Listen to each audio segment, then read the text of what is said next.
Bonjour, bienvenue à la quatrième formation organisée dans le cadre de la stratégie pan-canadienne des femmes immigrantes francophones en milieu minoritaire. Dans cette capsule, nous aborderons les sujets de déployer une offre de formation large, cohérente et visible en français, programme spécifique, visible et cohérent. Ces formations seront offertes pour approfondir les enjeux, les solutions et les outils favorisant l'intégration équitable des femmes immigrantes. Alors, je me présente, mon nom est Lisette Rodriguez de la coopérative féminine et féministe Convergence. C'est un immense privilège pour moi d'être votre guide à travers les différentes formations asynchrones de l'AFFC. Alors, l'objectif de notre capsule d'aujourd'hui. Et à la suite de cette capsule, nous espérons que vous serez en mesure de justement améliorer vos connaissances et vos capacités dans la création de ce qu'on connaît comme l'entente multipartie. Et ça va évidemment permettre dans l'application d'améliorer l'accès aux services. Alors, c'est parti. Donc, pour commencer, afin de mieux saisir l'idée qui est derrière le déploiement d'une offre de services spécifique, cohérente et visible en français, il est important de s'attarder à l'idée de faciliter la concertation dans les parcours d'établissement. Ça veut dire quoi? En fait, une approche concertée entre les acteurs clés est essentielle pour assurer un continuum efficace à chaque étape du parcours d'immigration.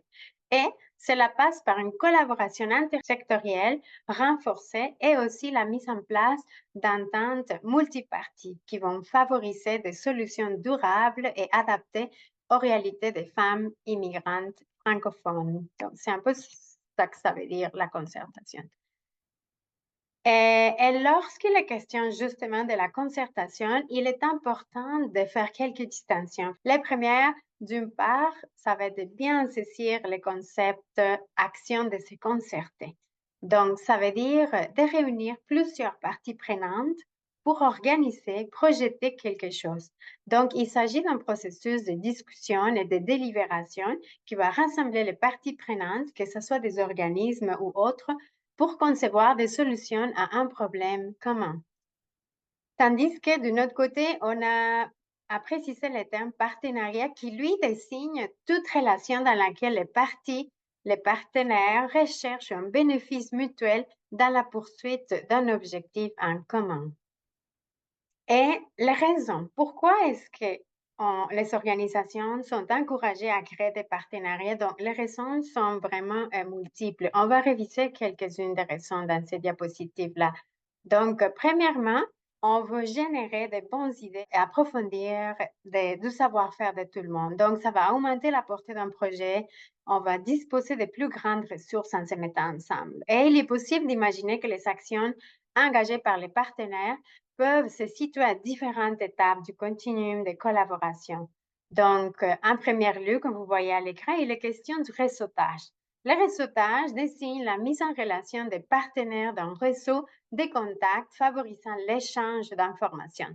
Donc, le réseautage favorise justement la diffusion des pratiques innovantes. Donc, dans un deuxième temps, le réseautage peut devenir l'étape de la coordination. C'est-à-dire que l'information qui va être échangée va déboucher sur une association qui va aboutir à la modification d'activités pour atteindre les objectifs que l'on s'est doté au départ. Ensuite, si cette coordination poursuit son développement, elle peut donc devenir de la coopération, voulant dire que les ressources, qu'elles soient financières, humaines ou autres ressources, sont mises en commun pour accomplir les activités qui servent des objectifs en commun. Et finalement, si les parties prenantes aspirent à un travail de partenariat des niveaux supérieurs, alors la collaboration sera leur mode de fonctionnement. Et cette dernière étape sur le continuum de la collaboration englobe tous les avantages de cette étape précédente, évidemment, et vise tout particulièrement à l'amélioration mutuelle des capacités des organisations pour faciliter l'atteinte d'objectifs communs. Donc, c'est comme si l'effet est potentialisé par le fait de se mettre ensemble avec d'autres partenaires. Donc, dans cette perspective de créer des programmes spécifiques, visibles et cohérents pour les femmes francophones immigrantes en milieu minoritaire, La fameuse concertation et les partenariats sont souvent inévitables. Et afin d'assurer une expérience positive pour l'ensemble des parties prenantes, il est bon de rester à l'affût des obstacles possibles qui vont faciliter la collaboration.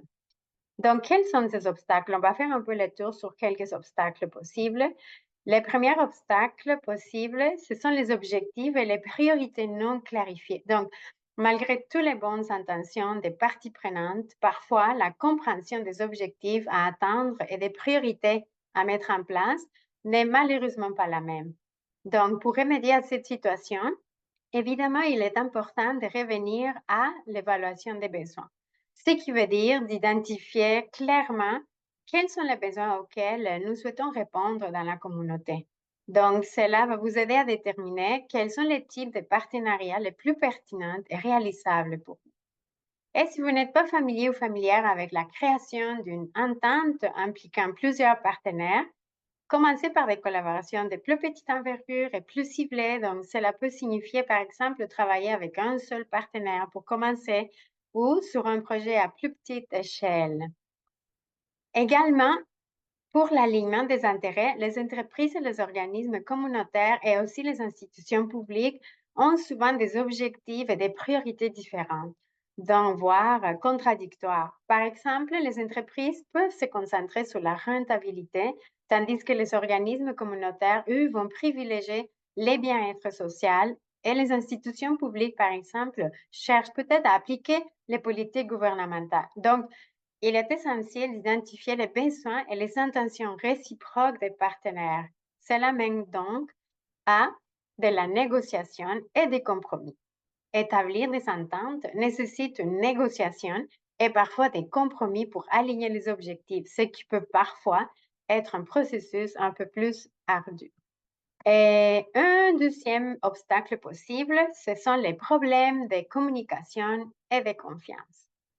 Et notamment les barrières linguistiques et culturelles, parce qu'il y a des différences entre les parties prenantes, évidemment, qui peuvent parfois créer des barrières en communication efficace et fluide, et ça peut entraîner à des malentendus ou de la méfiance. Donc, établir une confiance mutuelle est crucial, mais peut prendre du temps, et il faut prendre le temps. Alors, les partenaires doivent être disposés à investir dans la construction des relations solides et à comprendre les nuances de chaque organisation. Donc, ici, ça va être important de développer une terminologie commune qui devra faire partie d'un des premiers outils qu'on devrait développer pour toute communication avec nos partenaires. Un troisième risque à considérer est la complexité administrative et bureaucratique. Qui ne connaît pas ça? Hein? Donc, dans ce cas, mais la flexibilité, l'adaptabilité, ça va être vraiment comme la clé. Les partenaires doivent donc être prêts à adapter leur processus interne pour acquérir une entente de collaboration, ce qui parfois nécessite une certaine flexibilité et une volonté de changement. Donc, chaque type d'organisation a ses propres procédures internes et doit respecter différentes réglementations, ce qui peut compliquer la mise en place et la gestion de l'entente. Donc, ici, on doit malheureusement être prêt à adapter notre approche si nécessaire. La flexibilité dans la négociation et l'exécution de l'entente peut aider à surmonter les obstacles. Et un autre élément à surveiller pourrait être les ressources financières et humaines. Il peut y avoir des disparités dans les ressources. Les partenaires peuvent disposer de ressources financières et humaines très différentes. Et cela peut créer des inégalités dans la contribution à l'entente et générer évidemment des tensions si l'étude n'est pas clairement établie. Et il est donc essentiel de trouver un modèle de partage des coûts et des ressources qui soit équitable pour tous les partenaires, ce qui peut être un défi en soi, particulièrement dans un contexte où les enveloppes budgétaires sont souvent limitées. On peut aussi utiliser des modèles ou des accords type de collaboration qui peuvent être adaptés à vos besoins spécifiques. Et cela peut économiser du temps et des ressources en évitant de tout créer à partir de zéro. Donc, finalement, d'utiliser et réutiliser ce qui existe déjà. Finalement, un cinquième défi, ça pourrait être l'évaluation et le suivi du résultat. Ça pourrait créer quand même des maux de tête. Mais afin d'éviter le tout, il est primordial de fixer des indicateurs de performance qui vont tenir en compte de la réalité interne des partenaires et qui vont permettre d'assurer un suivi raisonnable des résultats ou des objectifs à atteindre pour la durée du partenariat. Donc, mesurer notre évolution vers l'atteinte des objectifs. Et le tout permettra une bonne reddition des comptes qui va être transparente, qui va encourager le maintien de la confiance entre les parties prenantes. Donc, voilà pour les obstacles. Maintenant, on va explorer toutes les raisons qui motivent à créer un partenariat. Donc, peut-être vous demandez, vous, sur quoi portera ce partenariat. Ça serait un peu la première question à se poser. Sur quoi va porter le partenariat? Quels sont les objectifs à l'interne et comment pensez-vous être en mesure de trouver un objectif avec des partenariats? Donc, c'est un peu les trois éléments que l'on doit faire, le pourquoi, le quoi et le comment quand il s'agit d'établir des partenariats durables. Et comment on fait pour créer des ententes de partenariat? Donc, comme montré précédemment, la première étape du continuum de la concertation et le réseautage, il s'agit donc de tisser des liens qui favorisent la bonne entente avec les partenaires potentiels. Et plus précisément, cela pourrait vouloir dire, par exemple, d'établir des relations de confiance entre les parties prenantes. Par la suite, il est crucial de créer une vision commune, et ça c'est vraiment important, et planifier l'ensemble des étapes à venir en fonction de cette vision. Donc, il s'agit d'identifier les objectifs et les priorités que nous avons en commun et qui correspondent évidemment aux aspirations des femmes francophones immigrantes. Donc, tout cela dans le but de réaliser ensemble, d'œuvrer ensemble pour les changements et évidemment de créer un langage commun et une compréhension des enjeux et des défis auxquels sont confrontées les femmes, c'est primordial. Également, établir les rôles et les responsabilités, des mécanismes de responsabilisation de chaque partie qui vont être clairs. Et évidemment, veiller à construire une culture de collaboration et de co-création. Ensuite, il est aussi important de développer un environnement qui va être créatif et innovant en apportant diverses perspectives à la table et différentes idées afin de trouver des solutions un peu durables. Et finalement, il est important de mesurer et surtout, comme on l'avait vu à une autre capsule, de célébrer les progrès, les travaux accomplis de la mesure. Et finalement, il est très pertinent aussi de se poser la question si on souhaite renouveler ces partenariats selon l'expérience que nous avons vécue. Donc, allons maintenant voir les principaux points qui devraient se trouver dans une entente de partenariat si vous êtes prêt à passer à établir ces partenariats avec les gens impliqués dans votre projet. Donc, premièrement, on doit trouver les objectifs. Et les objectifs devront être des résultats qui sont vraiment bien spécifiques et que l'initiative par, pour et avec les femmes que vous cherchez à atteindre. Donc, il est essentiel que les objectifs soient bien définis, qu'on puisse les mesurer, que les objectifs soient réalisables, pertinents et temporels. Et puis, c'est ça qu'on connaît comme objectif SMART. Par exemple, je vous donne un exemple, améliorer la représentation des femmes dans les postes de direction ou augmenter l'accès des femmes aux opportunités économiques pour être des objectifs à atteindre. Ensuite, il est important que dans une entente de partenariat, vous spécifiez l'échéancier pour la réalisation des objectifs énoncés. Donc, cela veut dire qu'il faudrait définir les calendriers détaillés pour atteindre chacun des objectifs, y compris les jalons et les dates limites. Alors, pensons à un diagramme de Gantt dans lequel on va trouver un échéancier qui va être bien structuré, qui va nous aider à maintenir l'initiative sur la bonne voie et évidemment, va nous permettre de suivre son progrès. Un autre élément à trouver dans l'entente est vraiment la responsabilité de chaque partenaire. Donc, cette section va préciser quelles tâches spécifiques chaque partenaire doit accomplir pour contribuer au succès global de l'initiative. Et à ce stade, il est crucial que chaque partenaire comprenne clairement ses responsabilités pour éviter les malentendus et garantir une collaboration efficace. Ensuite, dans l'entente, il est question de parler des ressources que chacun des partenariats fournit. Les ressources peuvent inclure du personnel, des locaux, de l'équipement, des fonds ou toute autre forme de soutien nécessaire à la réalisation des objectifs. Il est important ici de détailler ce que chaque partie prenante apportera pour s'assurer que toutes les ressources nécessaires à la réalisation du projet sont disponibles. Ensuite, il est aussi important de trouver dans l'entente la méthode et la fréquence d'évaluation qui va être faite par les parties prenantes. L'évaluation régulière, idéalement, c'est essentiel pour mesurer les progrès vers les objectifs. Donc, il permet d'identifier les défis, apporter des ajustements nécessaires en cours de route plutôt qu'attendre à la fin. Et cette section devra spécifier comment les évaluations seront menées. Par exemple, est-ce qu'on va faire des questionnaires? Est-ce qu'il va y avoir des réunions de suivi pour garder les notes pour analyse au moment de l'évaluation? Et avec quelle fréquence? Est-ce qu'on va les faire de façon hebdomadaire, de façon mensuelle, trimestrielle, etc. Ensuite, il est important de trouver dans l'entente les calendriers de rencontres des partenaires. Donc, ça doit être des rencontres, des réunions régulières qui sont cruciales pour la communication entre les partenaires. Elles vont privilégier le partage de l'information, la prise de décision collective et un calendrier préétabli aide aussi à garantir que toutes les parties prenantes restent engagées, informées tout au long du processus et qu'elles prennent part aussi à la prise de décision. L'entente avec le partenariat doit aussi inclure une clause de réalisation. Et cette clause définit les conditions ou les critères qui doivent être remplis pour considérer l'initiative comme un succès.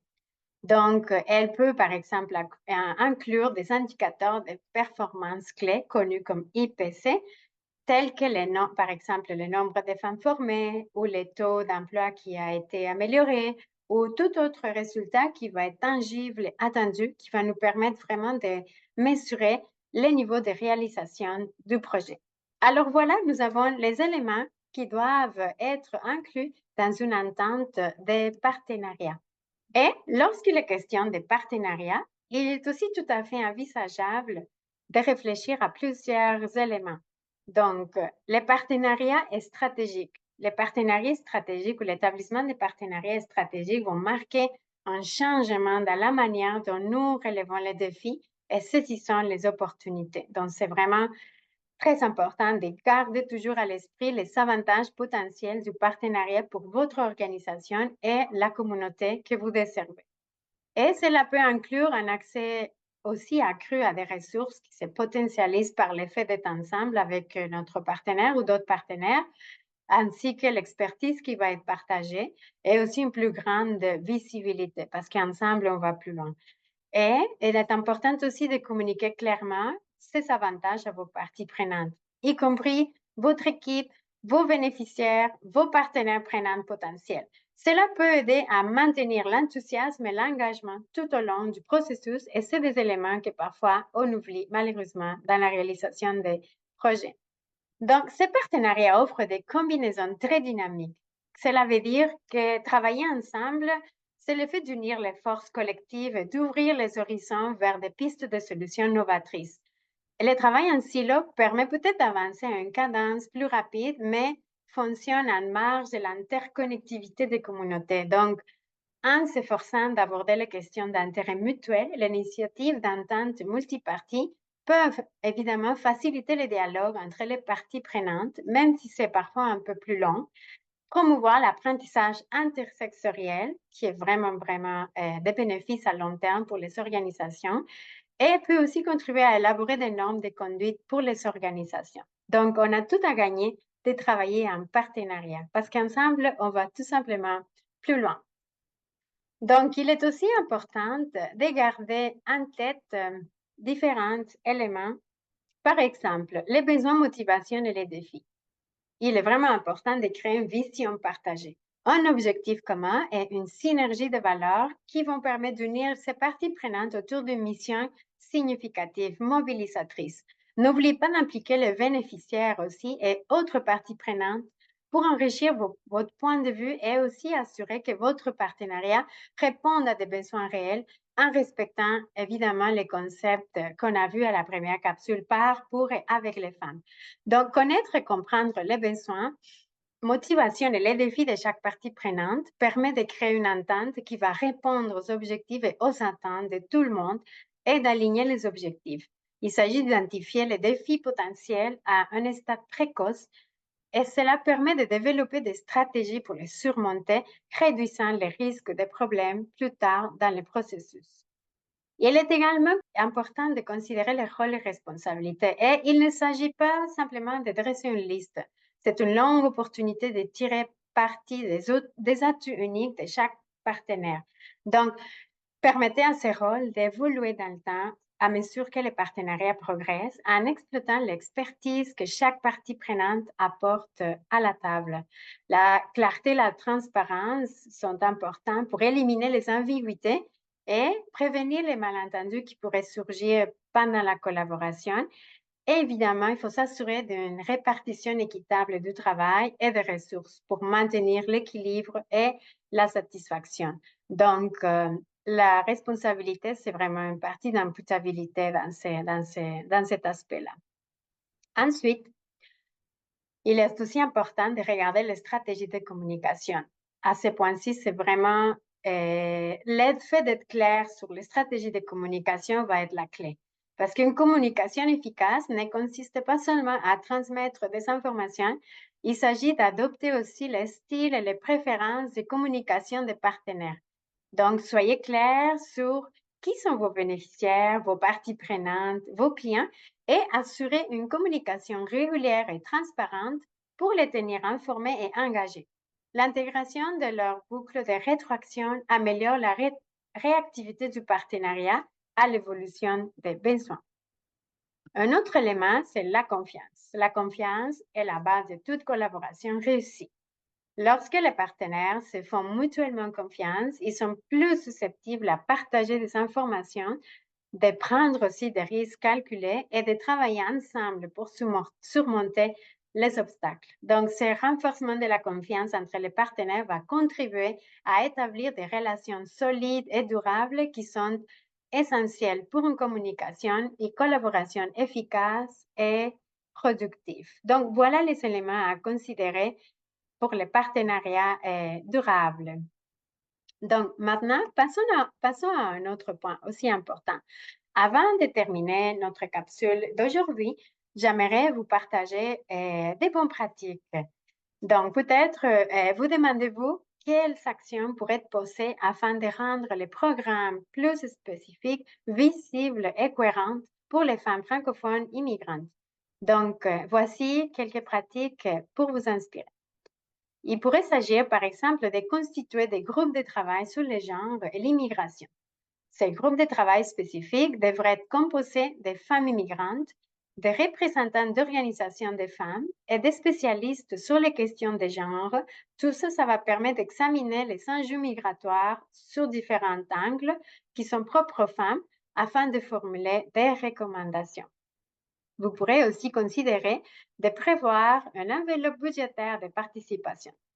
Cela consiste à réserver une partie de votre enveloppe prévue dans votre projet afin de permettre aux femmes et aux organismes qui les représentent de participer activement aux décisions qui concernent l'affectation de ces ressources, toujours dans l'optique de diminuer les freins à la participation et à l'expression des voix et permettre à tout le monde qui est partie prenante de participer au projet. Un autre point, est-ce que vous pourrez peut-être aussi envisager d'organiser régulièrement des sessions de consultation multisectorielles? Il s'agit de réunions périodiques de consultation où l'ensemble des parties prenantes et des personnes concernées sont en mesure de faire émerger des priorités communes et de renforcer les actions collectives. Et encore et toujours, encourager le développement des connaissances, compétences et ceux qui interviennent auprès des femmes. Donc, tout le monde est gagnant avec cette pratique-là parce qu'il est crucial de développer les capacités et de garder les compétences au sein du territoire afin d'intervenir auprès des femmes, qui est le but ultime, et d'adapter l'offre d'activités et de services.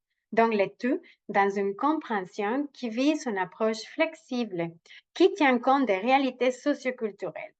L'AFFC développe des guides et des outils de formation avec une optique féministe pour les organismes d'établissement et les réseaux d'immigration francophone afin qu'ils soient mieux outillés pour accueillir les femmes immigrantes et soutenir leur intégration au sein des communautés francophones en milieu minoritaire. Alors voilà pour les bonnes pratiques d'aujourd'hui. Mais avant de se quitter pour cette quatrième capsule, nous en sommes à la fin, j'aimerais encore vous partager, si vous souhaitez obtenir plus d'informations et des ressources en lien avec les stratégies pan-canadiennes, je vous invite à visiter le site web immigration.affc.ca. Et également, si vous ne les connaissez pas encore, et le document de référence qui a été produit par l'AFFC qui s'intitule Une boussole pour les mouvements féministes francophones est aussi un incontournable pour vos organisations. Donc, j'espère que vous avez apprécié cette capsule, que vous vous sentez mieux outillés pour établir vos prochaines ententes de collaboration et partenariat. Et sur ça, je vous souhaite une excellente journée et au plaisir de vous revoir dans une prochaine capsule de formation. Donc, je vous dis à bientôt.